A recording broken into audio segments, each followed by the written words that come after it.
Hello mga ka-hunter, Philippine Coin Hunter nga pala. So ito na naman tayo guys sa ating pag-share nating collection. At the same time, isasabi tayo na totoong presyo base sa ating karanasan. Dito sa ating channel, nag-share lang po talaga tayo ng ating kaalaman para magkaroon kayo ng idea kung magkano yung hawak yung mga barya or yung mga banknotes na hawak nyo. So balik tayo dito sa ating tatalakayin na barya. Ito po ay 50 pesos na new design series. Ang signatory po nito guys is Tingtangco at saka Arroyo. Kaya kasi binabanggit kasi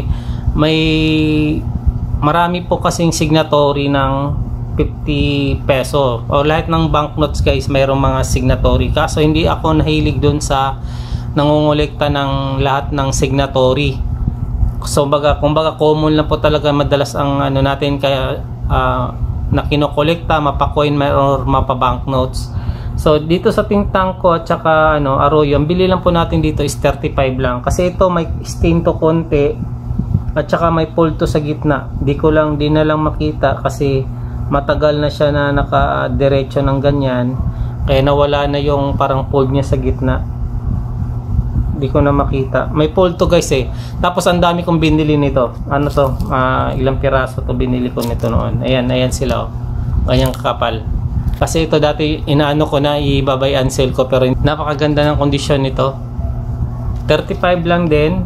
So sa online guys, sa FB,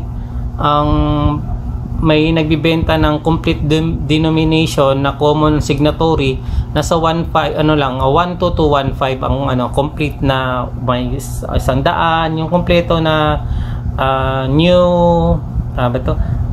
design series na mga barya. So parang siyam na piraso yon, 10 piso, 5 piso kasama yon doon sa 1.2 to 1.5 ang bintahan ngayon. Tapos ano pa ba? Basta sa mga banknotes ang daming signatory. So tapos isipin din natin na yung kondisyon ng ating coin para malaman natin at least maski pa paano magkakaroon kayo ng idea. Pero kung ngayon nga Tingtangco Junior at saka Arroyo, mura lang yung mga ang hawak nyong banknotes kung ganitong signatory lang din yung hawak nyo. So iba pa yung may star notes, iba pa yung mga presyo ng mga basta mga rami kasing